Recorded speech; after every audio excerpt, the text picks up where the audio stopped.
하나님 말씀은 구약성경 창세기 25장 12절에서 18절까지입니다.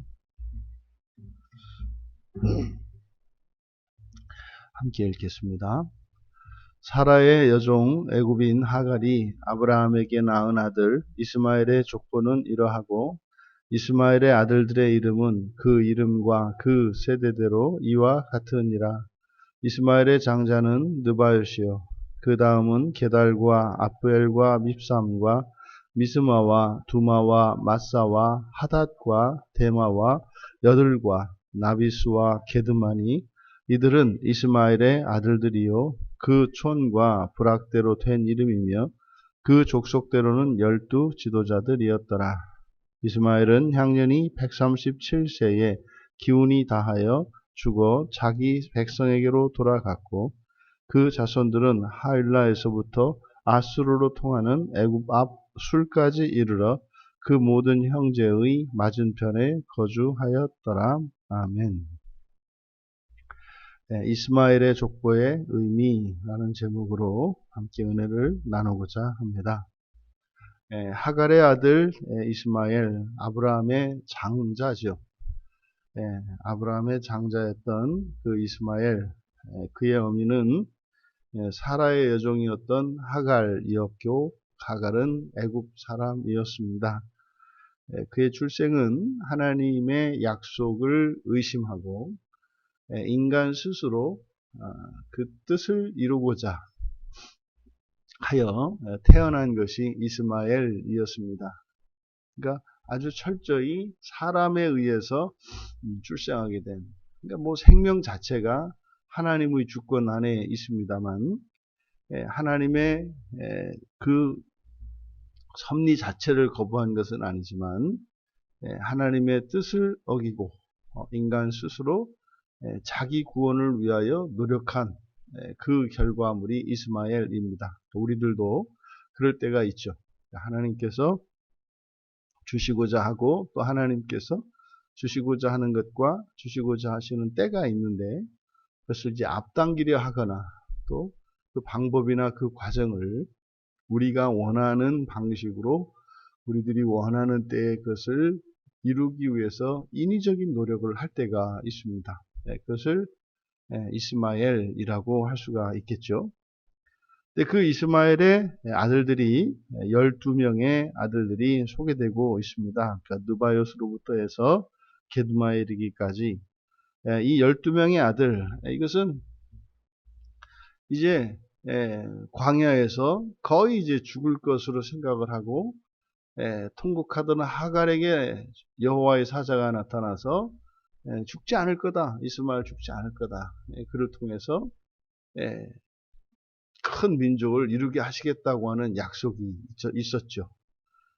그래서 뭐 셀 수 없을 만큼 창세기 16장 17절에 그 약속이 있었고 이어서 창세기 17장 20절에 12두령을 낳을 것이다. 좀 더 구체적으로. 그래서 12아들을 낳을 것에 대한 계시가 있었습니다. 공교롭게 이삭에게도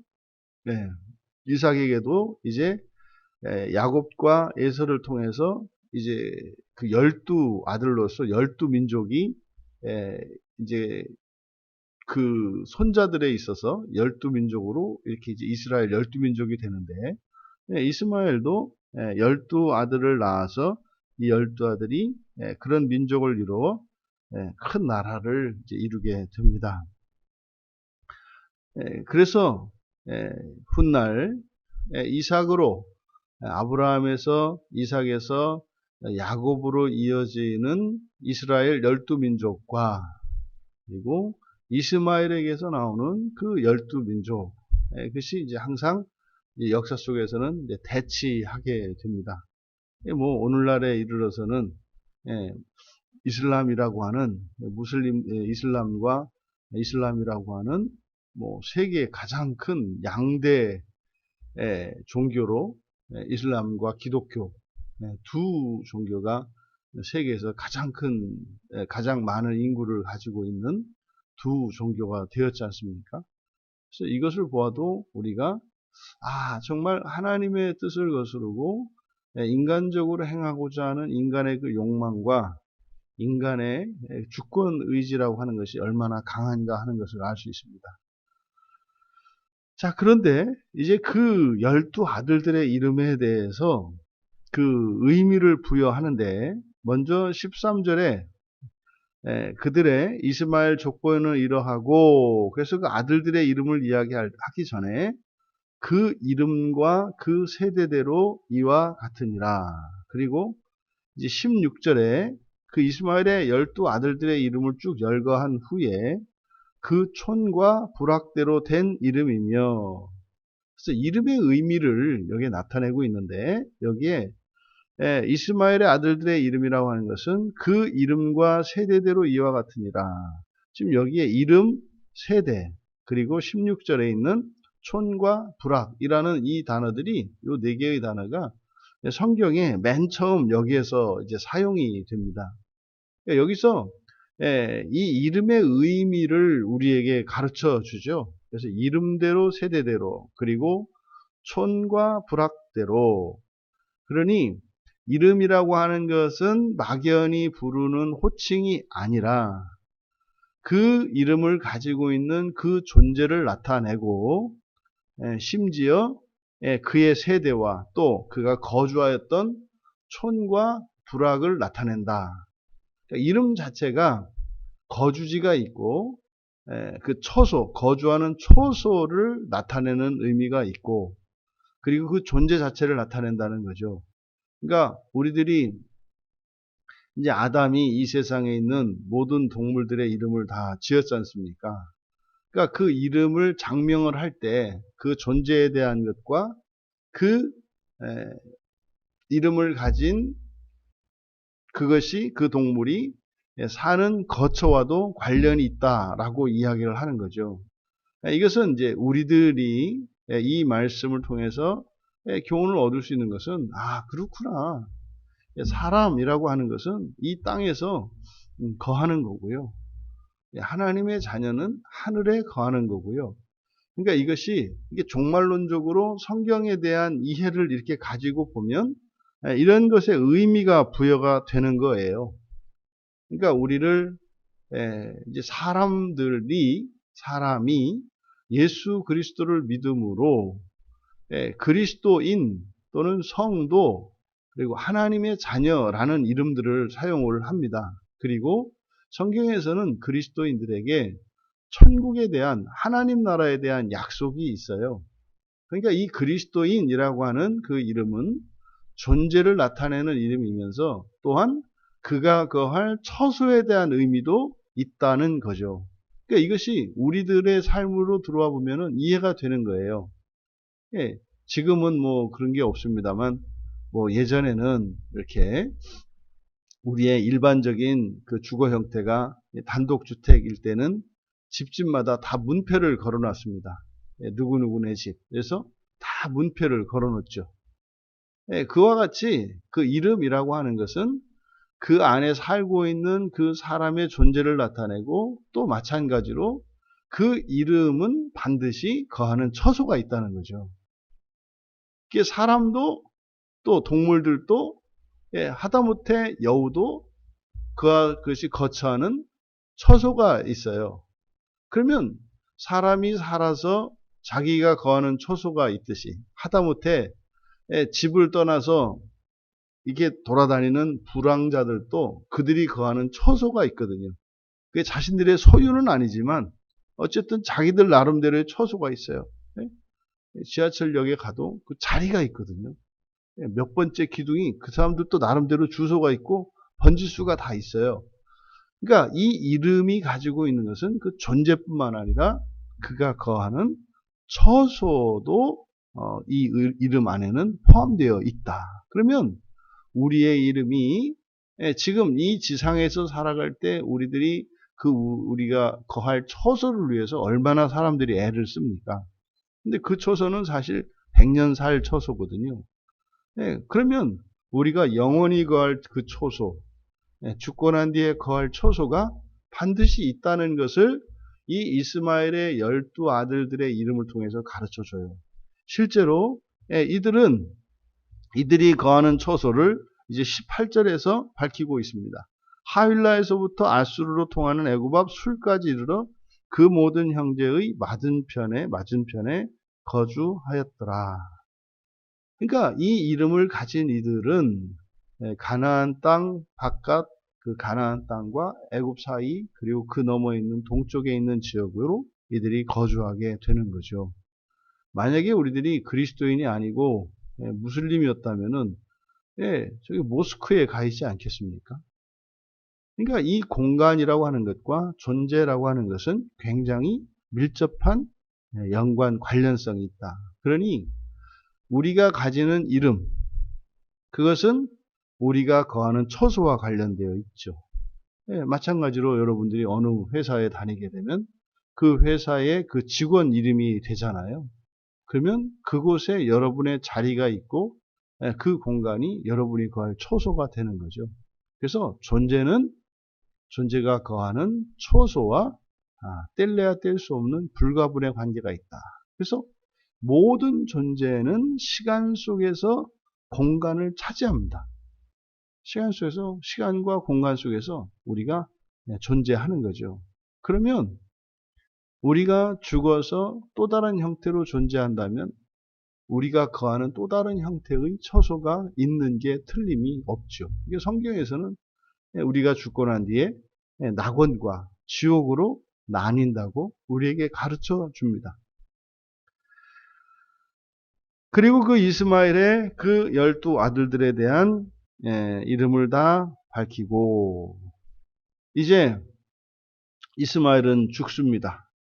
12 아들을 남겨놓고 말이죠. 그가 137세에 기운이 다하여 죽어 자기 백성에게로 돌아갔고 여기 보면 이게 참 우리가 얼마나 성경을 이렇게 번역함에 있어서 이렇게 자의적으로 해석되는 게 많은지 알 수 있어요. 이게 보면 지금 7절과 8절에 아브라함이 이제 장사된 것, 살다가 죽은 것과 같은 구조로 지금 이제 기록해 놓았거든요. 7절에 보면 아브라함의 향년이 175세라 그의 나이가 높고 늙어서 기운이 다하여 죽어 자기 열조에게로 돌아갔다. 이렇게 되어 있거든요. 근데 여기 보니까 똑같은 말인데 16절에는요, 17절에는요, 향년이 137세고 기운이 다하여 죽어서 자기 백성에게로 돌아갔고, 지금 여기 17절에서는 백성이라고 번역이 되어 있는데, 아브라함을 이야기할 때는 열조에게 돌아갔다 이렇게 8절에서 얘기를 했잖아요. 똑같은 단어거든요. 똑같은 단어를 아브라함은 열조라고 번역을 해놓고 이스마엘은 백성이라고 번역을 해놨어요. 이것은 다분히 의도적인 거죠. 의도적으로 이스마엘의 죽음과 아브라함의 죽음이 다르다라고 의도적으로 이렇게 번역을 해놓은 거죠. 이렇게 번역한 의도는 우리가 충분히 짐작할 수 있죠. 아브라함은 언약의 계보고 이스마엘은 그 밖에 있다. 이게 이제 교리적으로 우리들은 이제 그런 걸 가지고 있지 않습니까? 그러니까 성경을 교리적으로 이렇게 재단을 한 거죠. 근데 성경은 그렇게 되어 있지 않아요. 똑같이 아브라함과 마찬가지로 백성에게로 앞서 말씀드렸습니다만 열조가 의미한 게 백성이었다고 말씀을 드렸잖아요. 그러니까 지금 이스마엘과 아브라함의 죽음이 하나도 다르지 않게 기록되어 있습니다. 그래서 이스마엘도 죽어서 아브라함과 같이 막벨라 굴에 장사된 것으로 봅니다. 그러니 이스마엘이나 아브라함이나 그리고 이삭이나 그 죽음에 있어서는 다시 말해 인생의 끝에 있어서는 조금도 다르지 않은 것으로 기록하고 있다고요. 그러면요, 흔히 우리가 신약적으로 이야기하면 이스마엘이 구원 받았습니까? 구원 받지 않았습니까? 성경은요, 죽어서 백성에게로 돌아간 거 똑같다. 그 백성은 하나님 나라 백성이라고 했잖아요. 똑같이 구원받았다고 이야기를 한다니까요.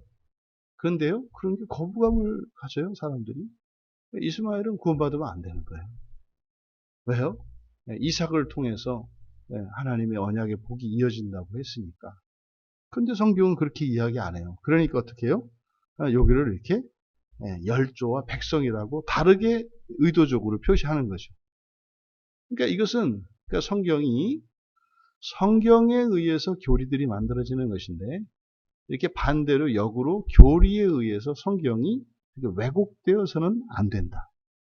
그러니까 분명히 성경에서는 그렇게 이야기를 합니다. 이스마엘이 아브라함과 마찬가지로 같은 곳에 장사되었고 백성에게로 돌아갔다. 이 백성에게로 돌아갔다라고 하는 것은 하나님 나라의 백성인 것이고요. 그 또한 그렇게 된 거죠. 실제로 이스마엘이요. 할례 언약에 참여했지 않습니까? 그리고 이제 그의 죽음은 아브라함과 마찬가지로 온전한 죽음이었음을 성경은 나타내고 있다. 여기서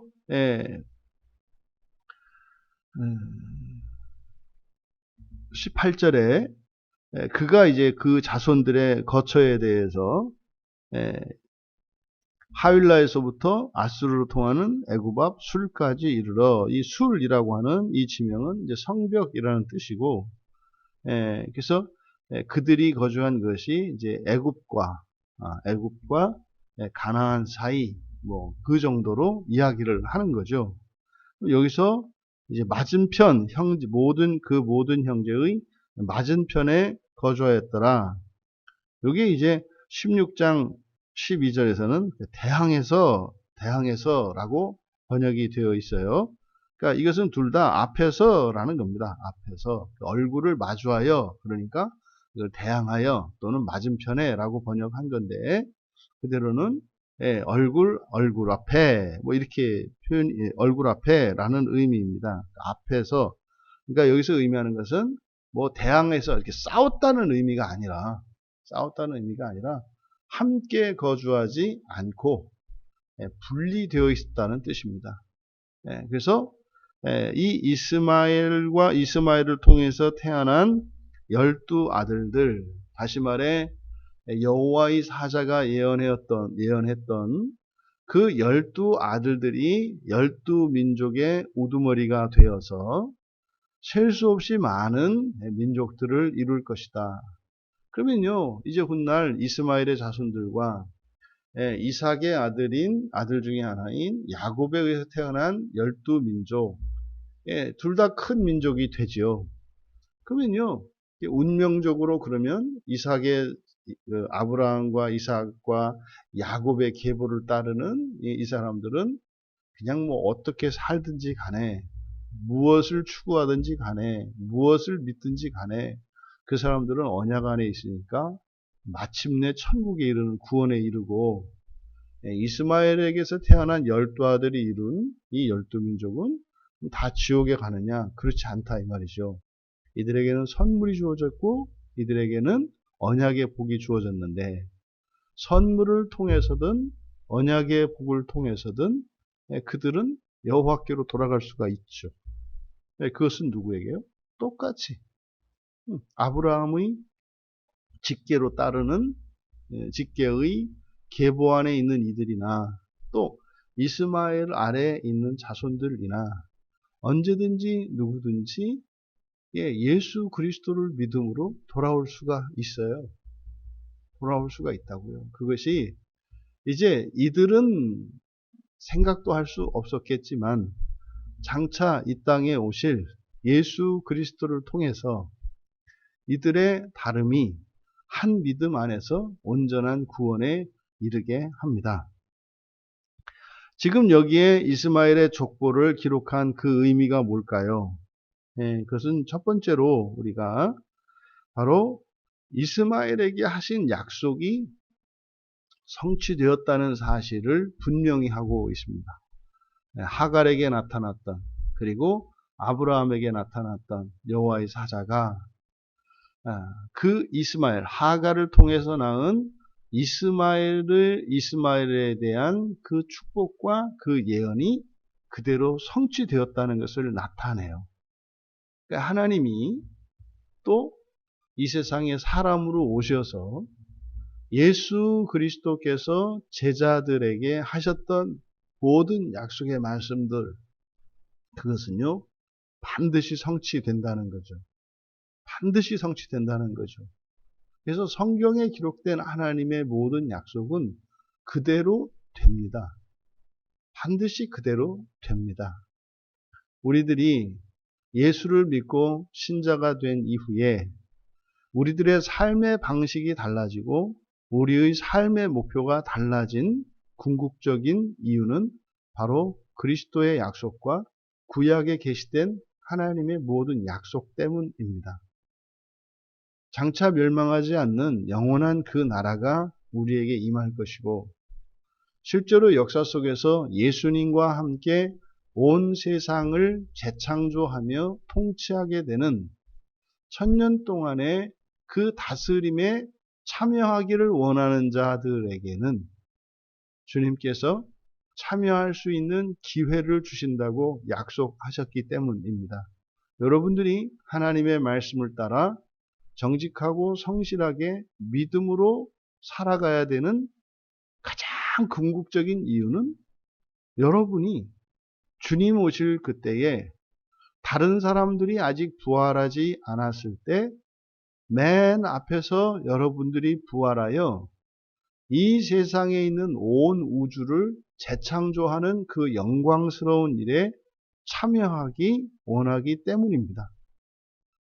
그것이 흔히 말하는, 성경에서 말하는 상급입니다. 성경에서 말하는 상급의 핵심은 이 땅에 임하는 일명 천년왕국이라고 하는 그 나라에 실제로 여러분들이 온 우주의 그 어떤 별에서 어떤 지역에서 정말 하나님과 같이 창조하면서 온 우주에 있는 모든 별들을 완전하게 하는 그 창조의 일에 직접 참여하는 영광, 이것이 성경에서 말하는 복의 핵심입니다. 그때 천사들을 여러분이 부리시면서 창세기 1장에 기록된 이 천지 창조의 기사와 같은 일들을 여러분들이 행하시게 될 거예요. 이것이 천년왕국입니다. 그 천년왕국에 대한 요한계시록 20장에서 제시되고 있는 이 천년왕국에 대한 믿음이 사라지면은요, 우리가 열심히 하나님의 말씀을 따라 예수를 믿는 믿음으로 살아가야 할 궁극적인 이유가 없어져요. 어느 순간이 되면은요, 우리의 신앙의 목표가 없어진다고요. 못돼 먹게 그냥 지 맘대로 살던 사람이 인격적이고 양심적이며 그리고 도덕적이고 성실하고 능력 있는 사람이 되고 나면 더 이상 목표가 없어요. 없어진다니까요. 그러면은 이 안에서 자기 세상을 만들려고 하는 시도가 생겨나요. 근데 지금 말씀드리잖아요.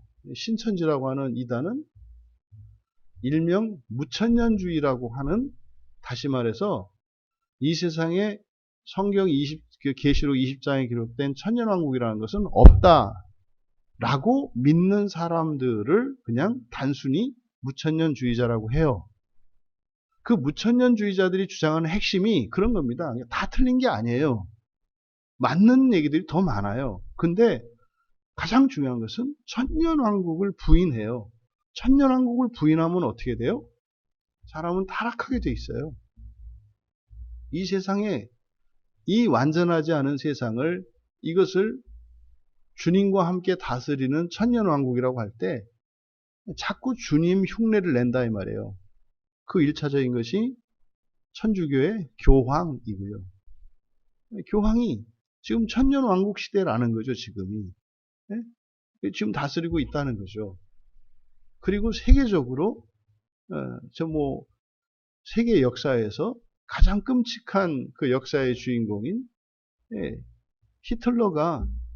히틀러도 천년왕국 사상을 가지고 다 죽이는 거예요. 히틀러도. 그래서 히틀러가요, 이렇게 막 유대인들을 죽이고 막 이렇게 했던 이유는요, 똑같아요. 청교도들이 미국으로 건너가가지고 아메리칸 인디안들을 죽였던 거나 히틀러가 유대인들을 죽였던 거나 원리는 똑같은 원리예요. 뭐예요? 지상에 천년왕국을 만들겠다는 거예요. 지금이 천년왕국이라는 거예요. 그 로마 교황은요, 자기가 주님을 대신해서 이 천년왕국을 다스리는 왕이라고 생각을 하는 거고요. 히틀러는 자기가 교황이 아니라 자기가 왕이라고 생각을 해서, 그래서 과거에는 팔레스타인 원주민들을 죽였지만 이제는 유대인들을 정벌해야 된다고 그랬던 거고요. 그리고 지금 미국에 가 있는 우리 기독교인들이, 우리는 뭐 퓨리탄 뭐 이렇게 청교도를 이야기합니다만, 그 사람들이 미국에 들어가서 한 일은 미국 원주민들을 다 그냥 짐승 취급하고 다 죽여 없앤 일이에요. 이 사상이 다 어디에서 온 거라고요? 천년왕국이 없다는 그 믿음에서 생겨난 사람들이에요. 생겨난 일이에요. 지금 대부분의 이단들, 그 천년왕국 지금 대표적인 게 신천지가 그런 거라니까요. 그게 로마 캐톨릭에서 만들어낸 교리예요. 예수님이 가르치신 게 아니고요. 사도들이 가르친 게 아니고요. 그리고 사도들의 제자들이었던 교부들이 가르친 내용이 아니에요. 중세에 들어와서 로마가 기독교를 공인해주면서 기독교인들에게 재산과 권력을 주니까 살만한 거예요, 이 세상이. 자기 뜻대로 되는 거예요. 그래서요, 교회가 다스리는 세상을 천년왕국으로 바꿔버린 거죠. 그러면요, 예수 그리스도가 오시기를 기다리고 대망하는 게 아니라 못 오게 합니다. 여기가 조사원이가 돼요. 아니, 여기서 우리가 천년왕국을 이루고 살아가는데 뭘 주님이 왜 필요해요? 여러분, 이 놀라운 이것이 종교개혁자들이 하지 못했던 한계가 바로 이 천년왕국에 대한 믿음을 잃어버린 거거든요. 이걸 되찾아야 해요. 그게 우리 개혁주의 안에서는요. 그래서 역사적 전천년주의라고 하는 이 교리를 가지고 개혁주의 안에서 중요한 가르침이에요. 그게 실제로 한국 교회 안에서도요.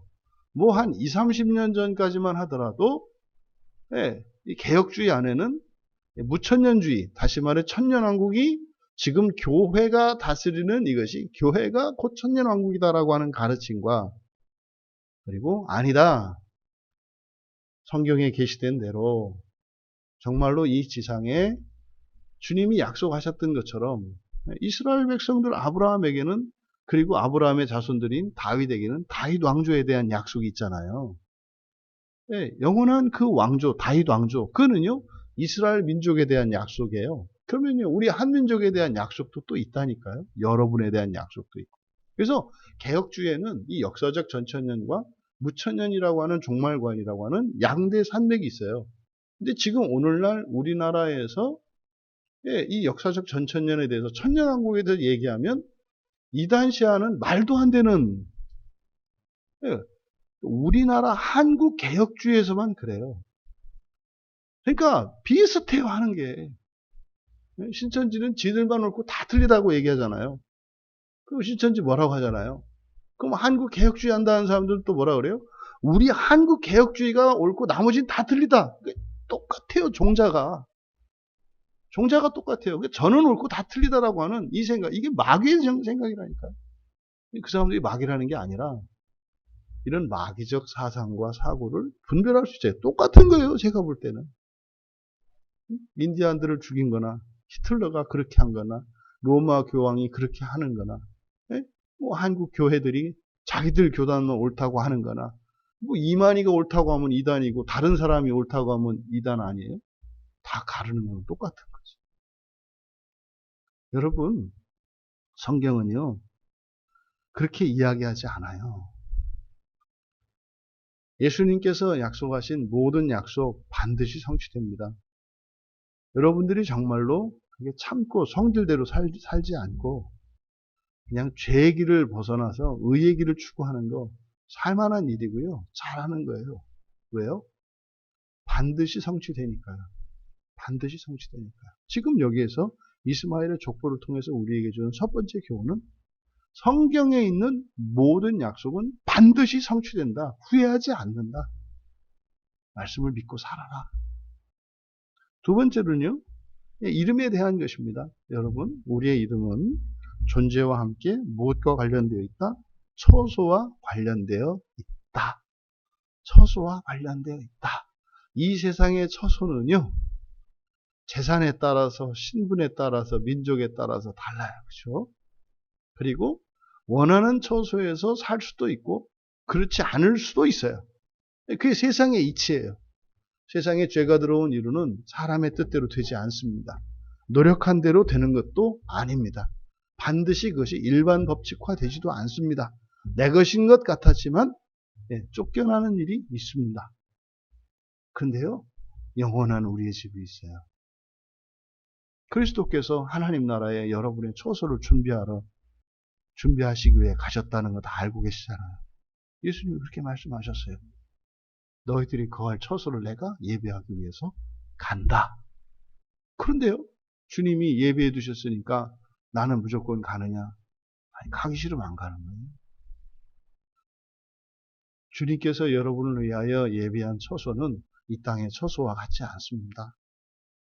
그리고요, 그 처소라고 하는 것은 그 존재와 관계된다 그랬잖아요. 완전한 존재가 되어 완전한 처소에서 살아가는 그 하나님 나라의 소망을 따라 살아가시는 우리 모두 되시기를 주님의 이름으로 축원합니다.